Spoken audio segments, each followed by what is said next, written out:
రోజంతా ఫోన్లోనే ఉంటుంది ఈ కోడలు, ఇంటి పనులకే పనికిరాదేమో అని అనుకున్న అత్త. కాని అదే ఫోన్ వాళ్ల ఇంటి అదృష్టం మార్చేస్తుందని ఆమె అసలు ఊహించలేదు. రాములమ్మ ఒక సంప్రదాయ అత్త. ఆమెకి పాత ఆలోచనలు ఎక్కువ.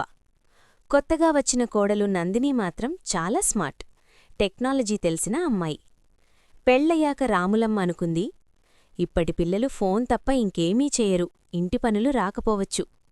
కాని నందిని ఉదయం లేచి అన్ని పనులు చక్కగా చేస్తుంది.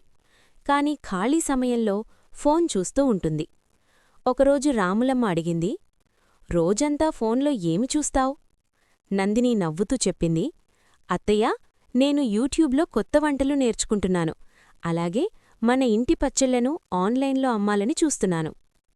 కొన్ని రోజుల తర్వాత నందిని చేసిన వీడియోలు వైరల్ అయ్యాయి. వారి ఇంటి పచ్చళ్లకు ఆర్డర్లు రావడం మొదలైంది.